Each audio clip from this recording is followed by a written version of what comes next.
En una reciente conferencia, la esposa del presidente Andrés Manuel López Obrador, Beatriz Gutiérrez Müller, fue cuestionada por varios reporteros sobre el mandato de su esposo y las decisiones más polémicas de su administración. Sin embargo, con gran inteligencia y serenidad, Gutiérrez Müller respondió de manera contundente a cada una de las preguntas. Su firmeza y claridad dejaron en evidencia su profundo conocimiento sobre el proyecto de transformación del país, defendiendo las acciones de su esposo no desde un papel protocolario, sino como una mujer comprometida con el bienestar de México. Creo que eres Isabel, pero de azul fuerte, plúmbago. Así es. Buenos días, Beatriz. Buenos días, Isabel. Gracias por esta oportunidad.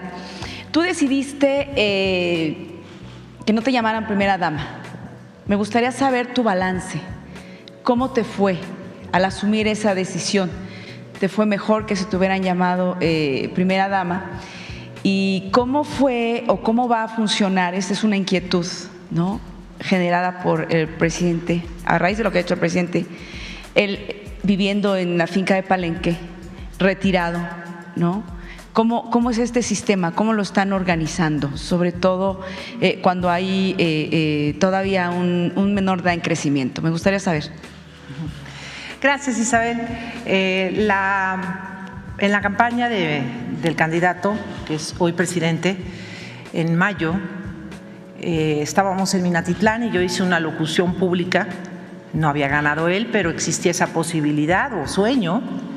Y entonces me pareció importante avisar, anunciar, poner una postura sobre, en caso de ganar, qué pasaría con su pareja, yo, en este caso, y eventualmente, pues, quien ganara, qué pasa con las parejas. Yo creo que en cada sexenio es una pregunta, una interrogante de los curiosos, de los chismosos, de los analistas, del pueblo en general, saber qué rol juega la persona que está acompañando a ese mandatario y en este futuro próximo a la mandataria, a la futura mandataria.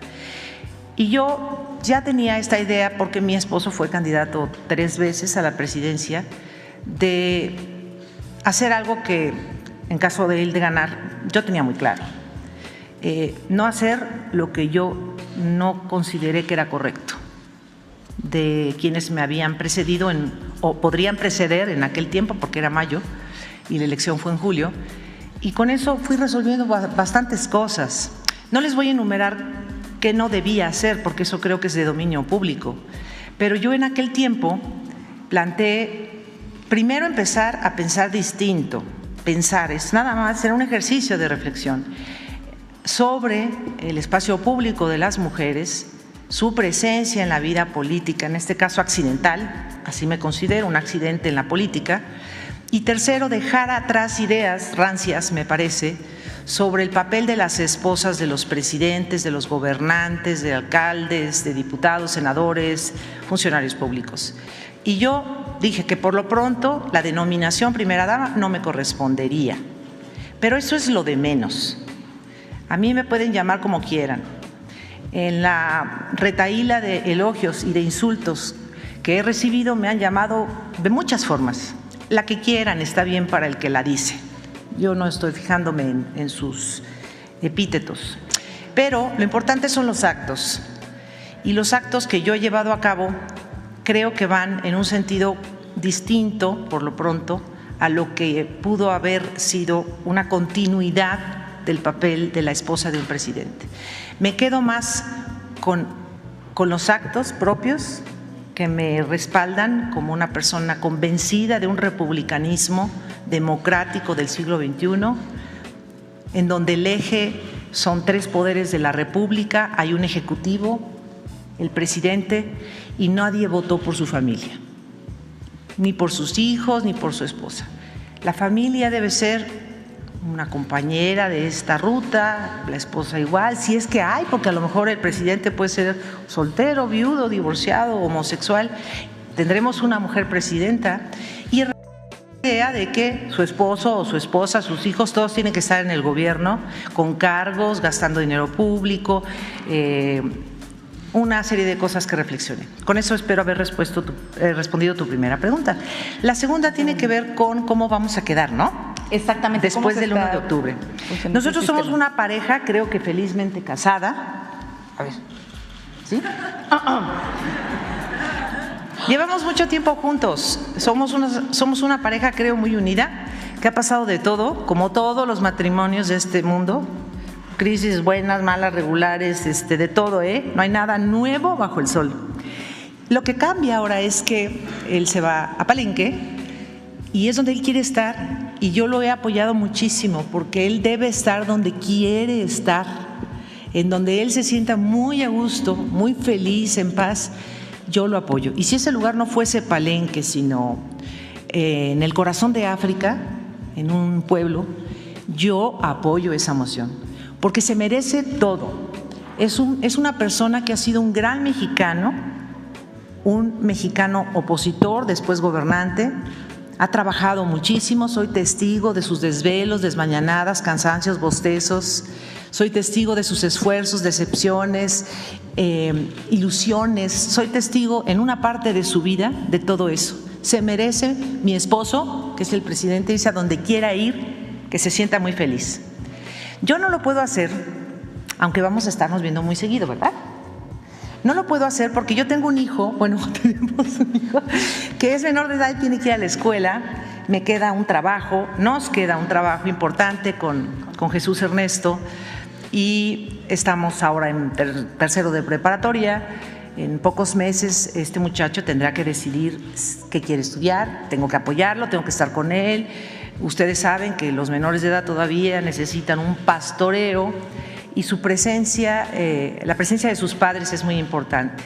Vamos a estar cerca de su papá, pero la carga, y la recibo con mucho gusto, la carga principal va a ser para mí. Necesito pastorearlo, necesito acompañarlo, darle fuerza, orientarlo lo mejor posible. Es mi gran misión de la vida. Y vamos viendo cómo nos acomodamos. A lo mejor mi hijo Jesús decide ir a estudiar agronomía a Groenlandia. Está un poco raro, pero pues habría que ver si decide estudiar agronomía en Groenlandia, ¿qué hago yo? Yo voy, miren, muy simple, yo voy al día. Tengo sueños a largo plazo, pero voy cada día, cada día. Eso es algo que he aprendido aquí. Rápidamente, ¿le llama la atención la política? No. Bueno, sí, en un sentido de informarme, tener una opinión, una postura, pero si tú te refieres a participar de cargos públicos, no. ¿A Jesús Ernesto? No sé, la verdad. Yo creo que es un chavo como todos los hijos de mi esposo. Algunos ya no son tan chavos, pero pues todos han sido formados, y yo misma, en un ambiente altamente político y politizado.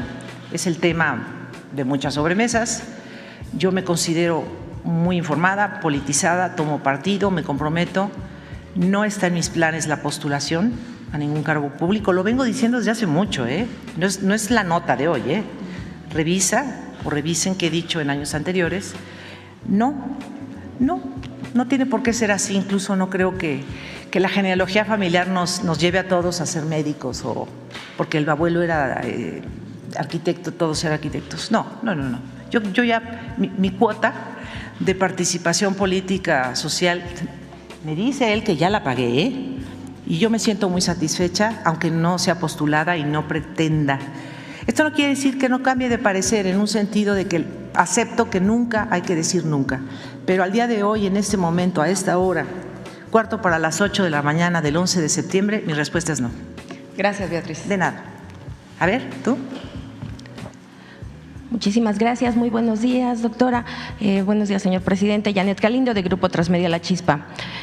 Doctora Müller, lo que a mí en particular me interesa es sobre todo el trabajo que usted realizó durante esta administración, el apoyo que se le dio a la administración con la recuperación de tantas piezas arqueológicas. ¿Cómo fue este trabajo? ¿Cómo fue que se involucró? ¿Cuántas piezas en algún momento dado se llegaron a recuperar, y de dónde fue donde más trabajo les llegó a costar esta recuperación?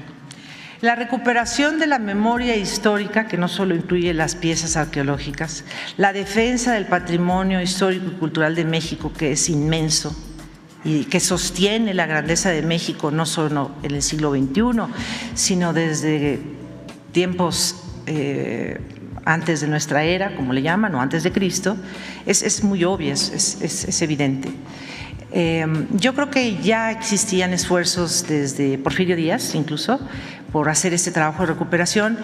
En algunos gobiernos subió la intención, en otros bajó. El neoliberalismo anuló incluso esta posibilidad. ¿Qué andan buscando en papeles viejos y hurgando en perritos de Colima? ¿Qué relevancia tiene? Pero ahora hay una reivindicación de todo eso que explica, tanto de manera inmaterial como material, de dónde viene esa grandeza de este país. Y el gobierno actual, encabezado por nuestro presidente, ha hecho un esfuerzo inaudito, que tiene pocos precedentes, lo van a explicar, por cierto, el día 23, quienes van a exponer ante ustedes todo ese trabajo, que no solo incluye las piezas arqueológicas, es mucho más que eso. ¿De qué manera ayudé yo? De la que me fue posible, siempre en el marco de capacidades, mis tiempos, en el marco de la ley, en el marco de sus autorizaciones. Creo que en general nunca procedí por mi cuenta, siempre pregunté antes a él qué podía yo hacer en su nombre o, por ejemplo, hablar con alguien de, no sé, del INAH y decirle, oye, ayúdanos a acelerar un poco, recoger, por ejemplo, un ángel aquí en la Catedral Metropolitana era una escultura que se cayó en el sismo. Retirarlo para que puedan pasar los trabajadores que van a arreglar las cúpulas, cosas así, pero siempre con su permiso. A ver. Perdón, ¿querías hacer otra? ¿Tienes derecho a dos? Sí, ¿hay algo pendiente, algún trabajo que haya quedado pendiente en todo este proceso que usted tuvo, doctora? Pues sí, tenemos un pendiente de lo que ha contribuido, cooperado, que es finalmente identificar el cuerpo del general José María Dionisio Melo. Él fue un presidente de Colombia, fue discípulo primero de Simón Bolívar. A la muerte de él ingresa a la política colombiana y por razones de sus propias pugnas internas muy características de toda América Latina en el 19, él llega a ser presidente, pero lo derrocan y luego él participa en el derrocamiento de otro, hay purgas internas y él escapa a México. Y aquí se le asesina. Estamos Kimosabi, pero estoy ayudando al equipo de Relaciones Exteriores, la Comisión Nacional de Búsqueda, el INAH, el Instituto del INPI de los pueblos indígenas, el Ayuntamiento de la Trinitaria, el pueblo de Juncanal, el gobierno de Chiapas, un montón de instancias, tratando de identificar finalmente el cuerpo, el cadáver. Somos optimistas, y también al mismo tiempo con Colombia, trabajando con las muestras que ya se tomaron de familiares de este general. También se tomaron muestras aquí porque tuvo descendencia también en México, porque él venía con un hijo, Máximo, y ese hijo se queda a vivir aquí, se casa con la hija del gobernador Ángel Albino Corzo, y hay una descendencia. Entonces tenemos dos formas, ojalá lo logremos, de cotejar esta información y cumplir un deseo de un comité de Colombia y muchos colombianos, de que un presidente de su país regrese, sea repatriado, aunque sean 150 años después. Ese es el pendiente. Vamos por aquí contigo. Tu servidor, Carlos Pozos. Espérame, ¿sí, hombre? A ver, Carlos. Sí, gracias, doctora. La verdad, un privilegio, después de 43 años en el ejercicio de esta profesión, poder hacer dos preguntas a la esposa del señor presidente. La pregunta inicia así: esta administración, a punto de 19 días de que concluya, pues el señor presidente de México gobierna sin la figura de la primera dama, como usted ya lo explicó. Yo quisiera hacerle este planteamiento.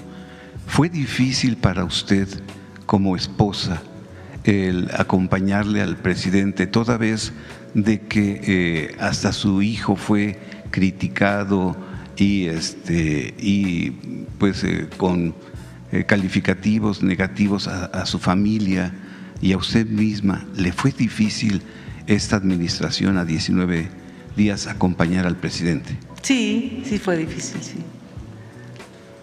Bien, mi segunda pregunta. ¿Qué sabor de boca le deja a usted el que haya solicitado el penacho de Moctezuma y no se haya devuelto?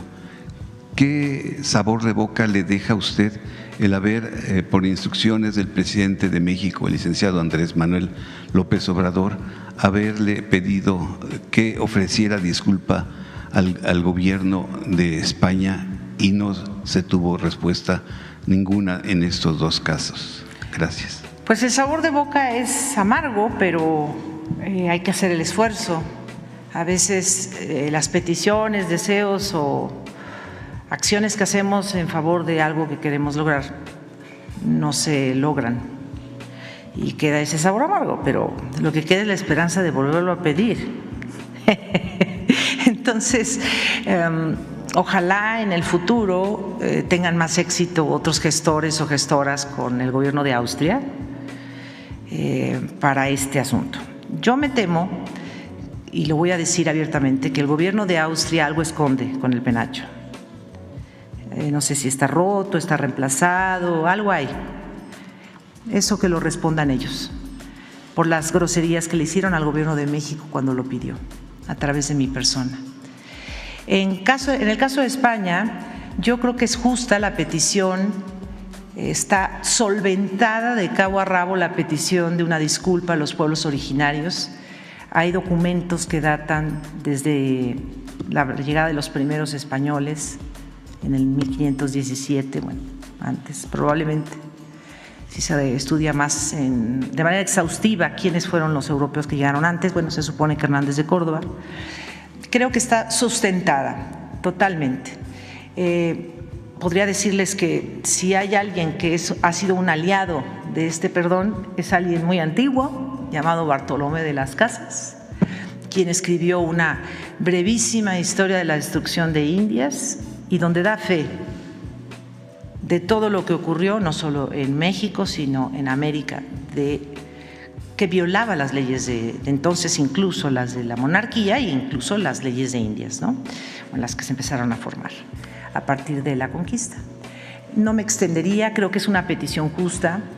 El europeo puede no considerarla porque no ha venido a América a hablar con las comunidades indígenas, ni de Perú, ni de Colombia, ni de Chile, ni de Guatemala, ni otros países.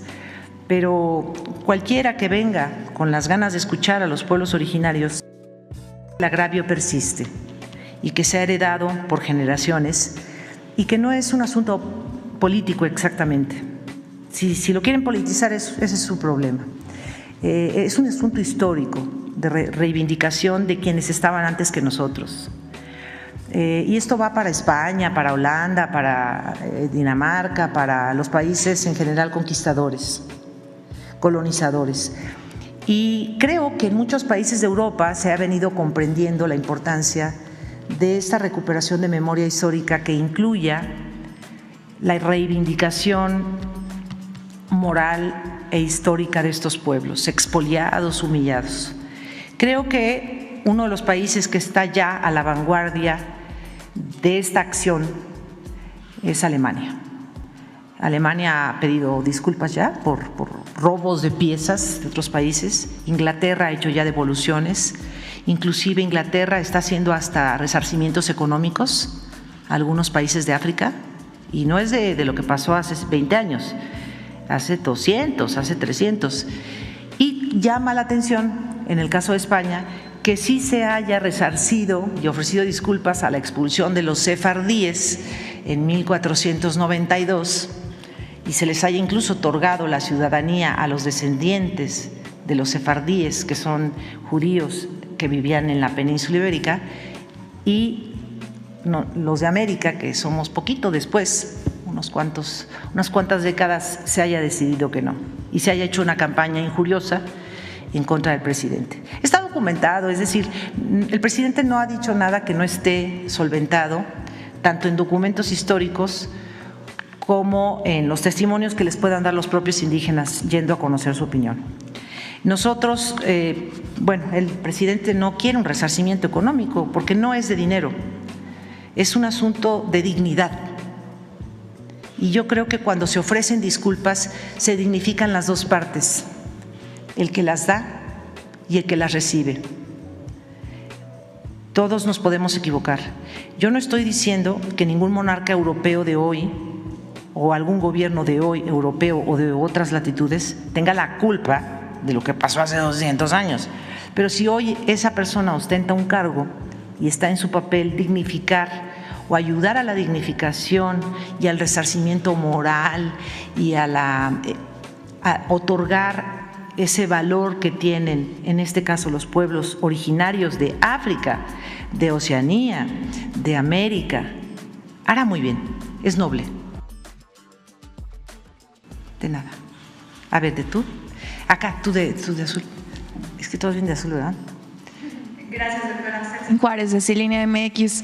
Doctora, ¿cuál fue el mayor reto al que se enfrentó? Hace unos minutos le decía a mi compañero que fue difícil sobrellevar estos ataques contra su hijo, pero como mamá, como esposa, ¿cómo sobrellevó, cómo le hizo para aguantar estos ataques?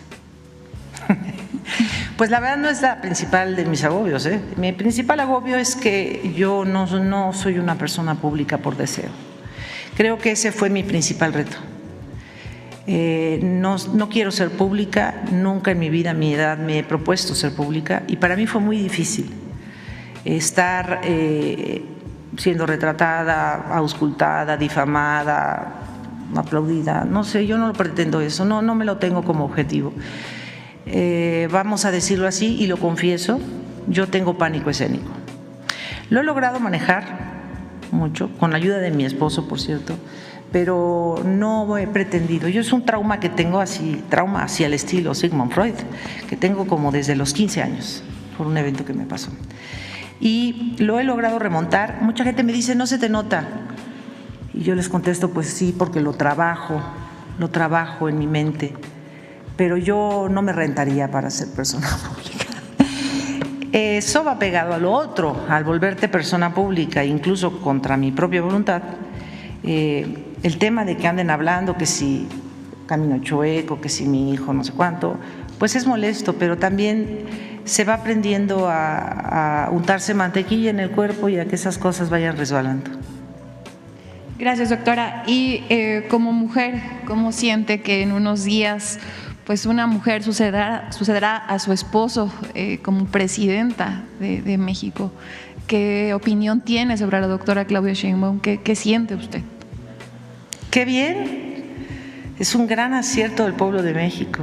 A mí me gusta porque el pueblo de México, al votar el 2 de junio, demostró que le es indiferente si el mandatario es hombre o es mujer.